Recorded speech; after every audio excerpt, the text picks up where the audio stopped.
De partout où vous êtes, mesdames et messieurs, c'est toujours Gaël Afrique Télévision à votre compagnie. Aujourd'hui, nous recevons les invités aussi des marques, tenant compte de l'esprit patriotique qui les anime depuis que cette guerre d'agression est au rendez-vous, mesdames et messieurs. Il y a des gens qui sont en train de défendre les pays, comme des civils. Ils le font et aujourd'hui, Gaël Afrique Télévision a jugé bon de les recevoir. Donc, ils vont intervenir sur ces plateaux à tour de rôle. Chacun qui va s'exprimer justement par rapport à sa façon de voir cette guerre, parce qu'ils sont de près, ils sont en train de voir tout ce qui se passe. Quelles sont les stratégies développées par l'ennemi? Qu'est-ce qu'ils font aussi pour mettre en échec tout ça? Surtout, mesdames et messieurs, après une semaine tandis où les Ouazalendo se sont très bien illustrés. Si aujourd'hui, par exemple, sur l'axe Sake, Bouéremana, en allant même jusqu'à Minova, s'il y a aujourd'hui cet accalmie, c'est parce qu'il y a des gens qui se sont sacrifiés, qui ont fait un travail de titan pour que cela soit possible. Alors nous allons justement échanger avec mon invité, c'est en Swahili qu'on va aborder tout ça. Il va nous faire part de l'évolution de la situation, mais également une petite historique depuis que les phénomènes Ouazalendo, phénomènes Muzalendo surtout, comme on peut les constater, prennent l'ampleur aujourd'hui. Mzee, habari yako? Ah, ni safi sana. Tunakuita kwa majina gani? Bananiita kwa mzee Aigle Ngilima. Je suis né à Goma 1960 na nilianza guerre kukamata silaha ili nikuwe mzalendo en 1984 avec Sassou Nguesso. En 84 ukakamata déjà silaha comme mzalendo. Comme mzalendo. En 84 ile phénomène ilikuwa déjà inexistait à wazalendo. Bakatuita bakasundia à l'époque. Ah, tout à fait, qu'il est point. Alors, aigle rouge, banazoya kuita ville. Nijua nini? Non, aigle rouge, cela veut dire aigle d'abord inaona mbali na chini ya mai na chini ya bulongo. Ndio jina. Wewe unaona mbali. Donc popote kwa adui iko wewe deja ushamuona. Na ile rouge ni kusema ni moto.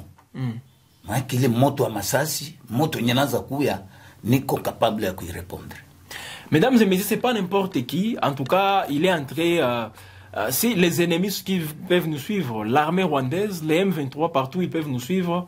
Ils connaissent déjà de quoi ces messieurs est capable, parce qu'ils sont en train justement d'en payer les prix sur toutes les lignes de front. Alors, la situation sur le terrain, en tout cas, les oui, c'est mené napita, mouli tia moto kwa dui. Nini va motiver sana? Juu tulisikia à un certain moment adui alikuwa na résister, mais ituru mule mu repousser sana. Semaine mzima hakuweza hata ku résister ku combat moya. Bilikuwa namna gani? Oui, asante monsieur le journaliste. Adui iko na mbinu mbalimbali. Adui iko na lomba gouvernement cessez les faits, ou bien anamlomba dialogue, ou bien anamlomba bainde sikilizana fasi fulani. Mais si bazalendo hatuko adui na hatuko gouvernement. Tuko ba défenseur du peuple, ba autochtone, ba vulnerable, benye biko na uwawa usiku kama vile mchana. Na wakati naye iko naona anaanza kuderanje gouvernement. Sasa ile kumbe kuna kamata position ya kutumaliza na kuua bandugu wetu na kukamata budongo wetu. Haikukuwa kusema si ndio tulimchokoza, yeye ndio alituchokoza.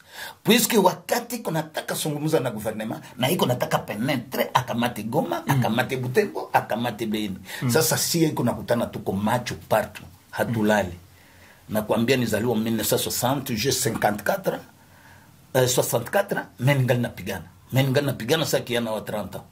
Ni juu ya nini? Ni juu ya ile tabu ya ule adui. Adui hakukuya kusema mbuyeye anakuya tarudia nyuma. Alikuya kamate budongo na tumalize. Na si ndio tunakatala. Ndio liacha hii semene yote. Tulikuwa na 13 francs mnoru Kivu. 13 francs. 13 francs. Franc ya kwanza ilikuwa Shasha. Franc ya pili ilikuwa kukashinga mutwe. Franc ya tatu ilikuwa chini ya Chichanga. Franc ya ine ilikuwa kwangu Grand Nord. Grand Nord nilikuwa na 5 francs zenye. Wana contrôler ndio Grand Nord. Grand Nord jusqu'à Beni. Okay. Tunachangana mamuvuma ziko mbalimbali. Kila mtu kuko wazalendo, kuko lakini mimi niko mai. Mai. Mzalendo mai disa. Parce que tunasema depuis 84 huko mwile vitu. Alors question nyenda kuuliza, nguvu mko mnetosha wapi? Mimi nazoea uliza vile parce que bana baona visiblement mko ba civil. Hamuko armée conventionnelle. Nguvu yenye mko mna piga nayo adui mnetosha wapi? En tout cas nguvu ni ya bababu. hakuna nguvu sa kupenda nchi yako. Sisi tunatumia udongo njoo chumvi, tunaanza pika ndani ya chakula kwenye tutakulia. Tunaita ni wababu. Tunaita wababu. Na kama unajiita mzalendo na hauna zile nguvu za kupigwa risasi ushindwe kupasuka saa tomate, seke ni hauko mzalendo, ni hauko mai. Me tunalala, tunaikalaka fasi mwa, tunajikosantre, tunaimba nyimbo za wazazi, tunakula na chakula ya asili. Ndio vile mzalendo. Vile niko hapa siwezi kula chakula kutoka kwa nchi ya kigeni wakati niko mvita. Siwezi vala montre, siwezi vala kila kitu ya kigeni, siwezi tia madolari mfuko wakati niko mvita. Ile iko nguvu ya kwanza. Nguvu ya pili, nakamata na kutanisha chakula yote ya wazazi walikuwa nakulaka. Na mimi nawaita. Tate, kama ulisemaka ini mdongo wa tate yangu, basi unipatie nguvu, na wanakupa nguvu. Haiko kusema tuko biwelewele, Unambie mimi nimepigana mpaka leo ningali naendelea kupigana, na mpaka kumgeni wa mwisho siku atatoka Nord Kivu ndio ndacha kupigana. Na est-ce que unaona mko mna ennemi gizi ali sentir aussi puissance de fait nous une fois mkaendelea vile tunaespere ke atakimbia mamingine mingi. Est-ce que unaona hii vita inaanza fika mwisho mzee wangu? Hii vita kufika mwisho meme des semaines tunaanza imaliza bila trahison ya ndani yetu au bien ndani ya gouvernement yetu. Vita haiko nguvu kutere. Vita iko nguvu kwa wale watu wanakula rushwa. Mimi nakwambia je suis né ya Goma. Lakini sina hata nyumba ya brike mbili. Kani niko na kanyumba mbao hakana na sima. Lakini niko na fia inchi. Lakini ningelipenda franga za wale watu. Niko na tusoliciter kila siku kwa ligne de front. Bataka nipatia $500,000 nilizikatala. Bananambia mara ngapi nende Bulaya na watoto wangu mimi nakataa. Or que jusqu'à maintenant niko nakwambia sina hata mtoto diplômé. Depuis 84 niko mustuni mpaka leo.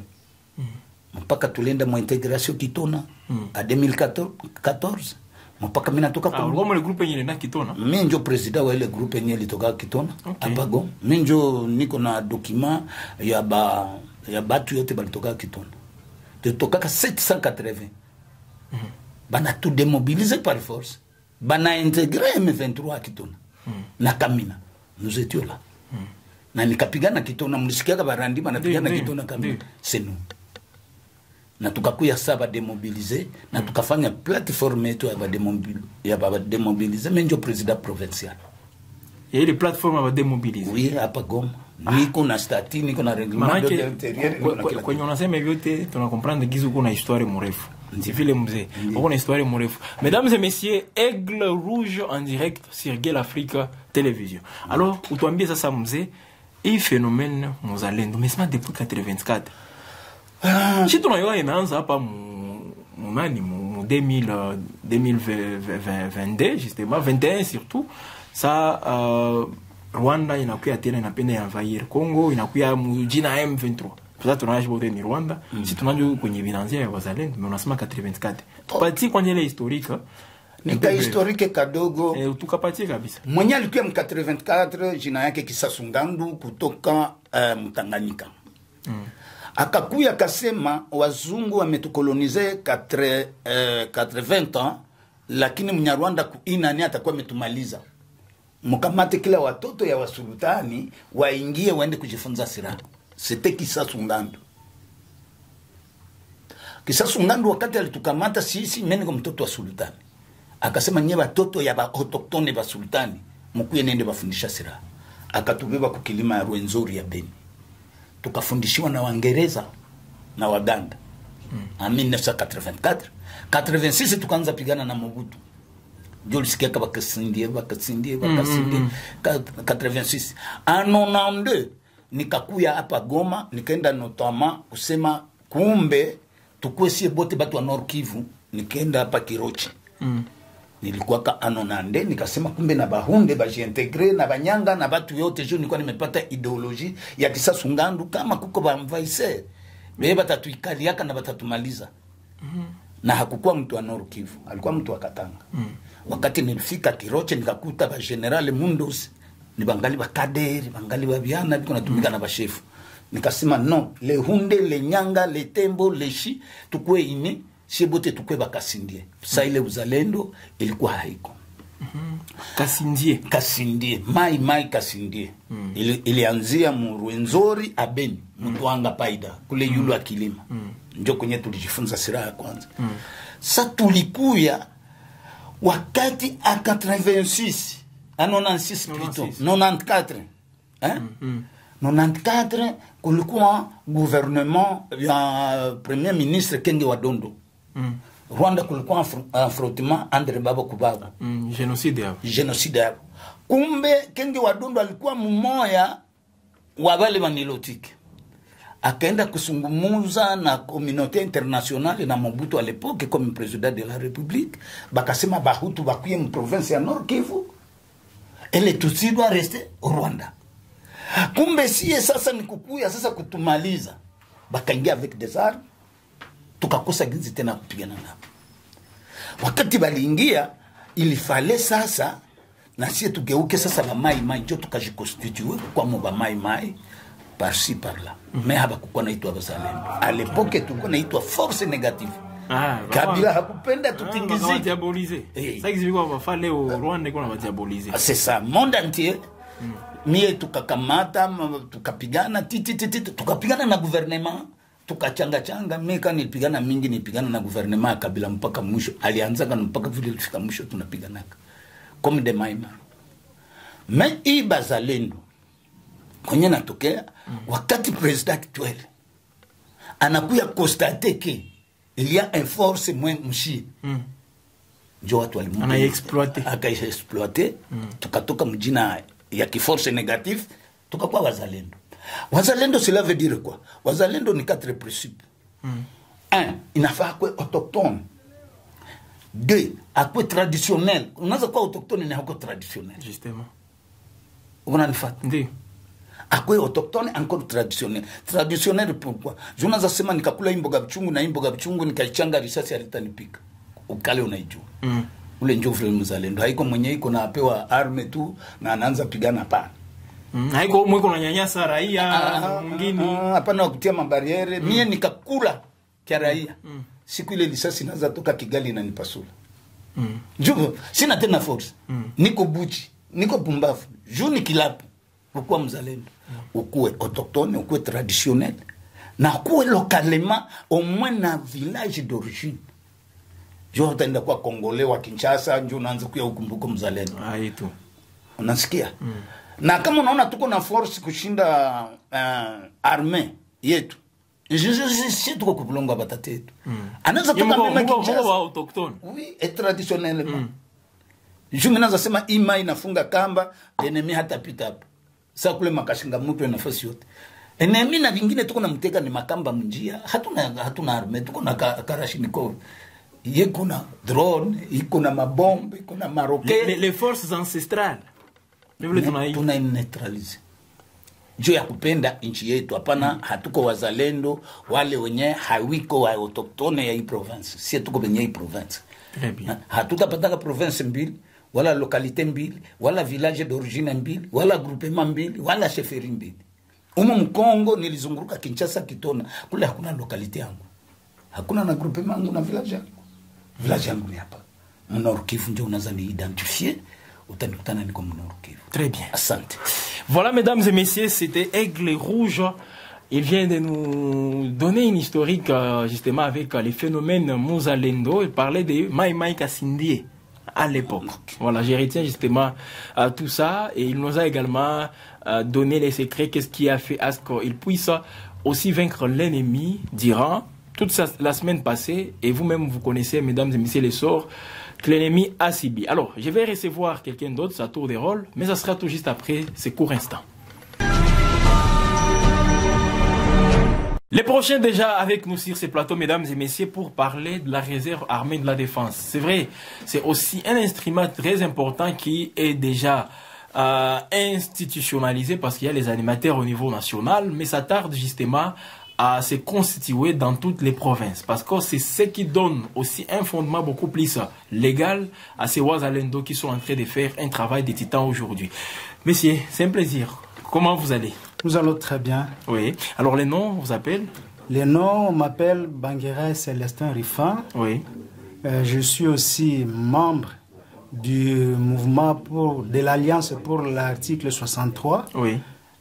Nous sommes là juste pour essayer de mobiliser la jeunesse pour défendre l'intégrité territoriale, mais aussi s'aligner derrière la vision du chef de l'État qui a reconnu officiellement et a mis en place une structure pour la réserve armée de la défense. Très bien. Alors, faisons-les. C'est vrai, on peut parler en français, mais également en swahili, parce qu'on a des gens qui doivent nous suivre. Il n'y a pas de problème. Donc, il est membre. Alors, parlons d'abord de l'article 63. Ça parle de quoi concrètement? Parce qu'il y a d'autres qui pensent qu'il faut confondre l'article 63 et l'article 64, des articles qui se suivent. Alors, pourquoi vous vous basez beaucoup plus à l'article 63? Pourquoi? Très bien, merci beaucoup. On ne manquera pas à dire que l'article 63 de notre Constitution stipule que tout homme, tout Congolais, il a non seulement le droit, mais aussi le devoir de défendre son pays face à une menace extérieure. C'est-à-dire, là, on a martelé sur le patriotisme. Oui. On a martelé sur le patriotisme, mais aussi l'idéologie que nous devons, qui doit nous être inculquée pour essayer de savoir combien de fois nous sommes obligés de nous sacrifier pour défendre notre patrie, qui est notre bien commun tous, et qui nous a été légué par nos ancêtres. Et là, vous défendez les pays, vous, c'est l'article 63. Même si les autorités peuvent vous dire, nous observons les essais et les faits, vous devez aussi faire autant que nous. Il y a déjà des accusations, on dit que vous violez les essais et les faits, vous faites ça et ça, mais vous parlez, nous, c'est l'article 63. Le gouvernement ne peut pas nous dire ça, nous, c'est l'article 63. Bien évidemment, comme je l'ai dit, nous nous inscrivons dans le cadre de la réserve armée. Oui. De telle manière que nous sommes des éléments ici de la population qui avait toujours été meurtrie depuis très longtemps. Oui. Parce que comme vous l'avez observé, c'est depuis 2022 que nos frères, nos soeurs, nos mamans sont en train de traîner dans des camps de déplacés avec des conditions de vie précaires qui ne... En fait, ce sont des conditions de vie qui ne font pas dignité d'un être humain. Oui. C'est dans ce sens-là que nous nous sommes dit que celui qui vient nous attaquer pour nous déloger de notre milieu naturel, quand même, nous devons réagir à son coup. C'est pour cela que nous nous sommes fondés beaucoup plus sur cet article 63 qui nous dit que nous devons obligatoirement défendre notre patrie. Très bien. Alors, parlons maintenant de la RAD, Réserve Armée de la Défense. Est-ce qu'aujourd'hui, on peut dire que les choses évoluent bien ou soit il y a là où ça bloque? Parlons-en un peu. Oui. Voilà. Sur le terrain, les choses ça évolue parce que d'abord, les équipes qui sont déployées sur le terrain, ils ont une détermination incontournable pour faire échec au plan de l'agresseur. Oui. Alors, ça marche dans quel contexte? Je peux toutefois profiter aussi de vous le dire parce que c'est une vision aussi que le chef de l'État a appuyée et de telle manière, si vous ne le saviez pas. Oui. Et d'ailleurs, nous avons une université qu'on appelle Université des Martyrs du Congo, là où les animateurs ont mis en place une école de formation patriotique et idéologique pour essayer toutefois d'inculquer les idéologies liées au patriotisme à tout citoyen congolais soucié de notre pays, de son territoire, qui est actuellement envahi par l'agresseur. C'est dans ce contexte que nous espérons que, nous savons que ça marche sur le terrain et on espère que ça ira parce qu'il y a déjà des institutions qui sont en train d'être mises en place toujours dans les contextes de la RAD. De la RAD. Voilà. Alors, avant de terminer, dites-nous un tout petit peu, vous vous êtes retrouvé directement dans l'Alliance pour l'article 63, tout d'un coup, soit vous étiez dans un autre mouvement qui s'est rallié aussi, donc qui a rejoint aussi ces groupes-là pour former l'Alliance pour l'article 63. C'était comment? Ou soit vous n'étiez même pas dans ça? Voilà. j'y étais d'une manière ou d'une autre. Et là, je précise que je fais partie aussi des enseignants là qui sont recrutés à l'Université des Martyrs du Congo et qui doivent prendre casquette des éléments de la réserve armée de la défense. Donc, comprenez que c'est une idéologie qui était déjà ancrée à notre mémoire, où nous avions tous porté le souci de pouvoir défendre notre pays. Personnellement, je ne peux pas dire que non, j'ai commencé telle part. Je suis juste un enseignant dévoué. Un formateur alors. Un formateur dévoué pour inculquer, comme je l'ai dit toujours, pour inculquer l'idéologie patriotique à nos jeunes étudiants. Parce que là, j'ajoute encore un élément que j'allais peut-être oublier. Nous formons les enfants des militaires, nous formons les enfants des policiers, et cela gratuitement. Et on essaie aussi de former d'autres étudiants qui viendront, pourvu qu'ils sachent ce qu'ils doivent faire vis-à-vis de leur pays. Mesdames et messieurs, comprenez qu'il y a des gens qui sont engagés pour la défense de la patrie. Vous venez de nous écouter comme ils sont toujours en train de passer justement sur ces plateaux. Là, c'était M. Rifin à qui j'ai dit aussi merci. Ça ne sera pas la dernière fois. Merci. Je vous le promets. On reviendra encore une fois avec vous pour en savoir beaucoup plus, les travaux que vous faites, la formation justement que vous inculquez aussi à toutes ces générations qui sont en train de passer entre vos mains. Voilà. Voilà.